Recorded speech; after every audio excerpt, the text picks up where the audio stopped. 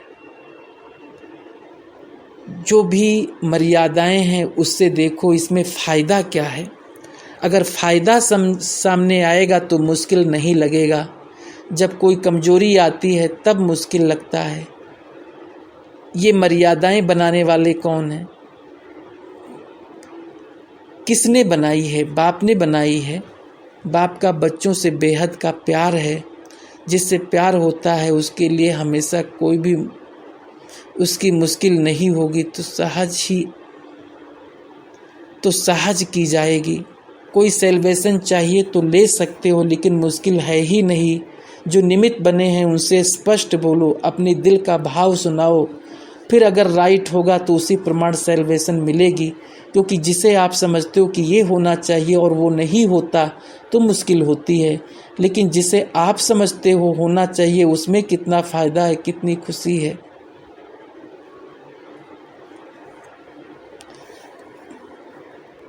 कितना नुकसान है वो बाप और अनुभवी आत्माएं ज़्यादा जानती हैं। जहाँ प्यार होता है वहाँ कुछ मुश्किल नहीं होता और बाप दादा ऐसी बात तो कहेंगे नहीं जिससे बच्चों का कोई नुकसान हो। इसलिए ये मर्यादाएं भी बाप का प्यार है, क्योंकि इसमें चलने की शक्ति आती है, सेफ रहते और खुशी होती है। बाप दादा जानते हैं ऑस्ट्रेलिया के बच्चे मेजॉरिटी पुराने, अनुभवी और मजबूत हैं। इसलिए जो मजबूत हैं उसे सदा ही सहज अनुभव होता है। अगर शक्तियाँ आगे बढ़ती हैं तो पांडवों को भी खुशी होती है। किसको आगे बढ़ाना, इसमें स्वयं को आगे बढ़ाना समाया हुआ है। जो सब बातों में विन करता है वही वन है। फलक से कहो हम नहीं विजयी बनेंगे तो कौन होगा। भले दूसरे आए लेकिन आप तो होना सदा विजयी बन, आगे बढ़ने और आगे को बढ़ाने में वरदानी हो। बाप दादा देखते हैं कि अच्छा औरों के लिए एग्जाम्पल बने हैं। एक दो को प्रत्यक्ष जीवन को देखकर दूसरे में भी हिम्मत आ जाती है। ये भी सेवा बहुत श्रेष्ठ है। अपने जीवन को सदा संतुष्ट और खुशनुमा बनाने वाले हर कदम सेवा करते हैं। वाणी द्वारा सेवा तो करते रहेंगे, लेकिन वाणी के साथ साथ चेहरे और चलन से निरंतर सेवा करते रहना। जो भी संपर्क में आए उसके दिल से स्वतः ही वाह वाह के गीत निकले। अच्छा, दूसरा ये विशेष खुशी है कि हम फिर से अपने परिवार में अपने बाप के पास पहुंच गए हैं। देखो सभी कहां से कहां बिखर गए थे और अभी आपस में मिल गए हो। ये मिलन आत्मा का और परमात्मा बाप से और अलौकिक परिवार से कितना प्यारा है। ये मेला प्यारा लगता है ना।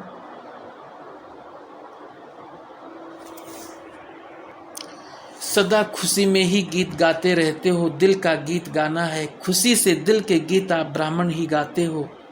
ऐसा गीत हो जो आपके दिल में खुशी का गीत भगवान को भी खुश कर देता है। रसिया वाले भी चतुर निकले। सबसे लास्ट अभी रसिया का सेंटर निकला है, इसलिए लाडला है। सभी का आपसे विशेष प्यार है। अभी और भी नए नए स्थान खुलेंगे। विश्व का पिता है तो विश्व के कोने कोने में संदेश तो जाएगा ना। अभी कई कोने रहे हुए हैं तो सभी को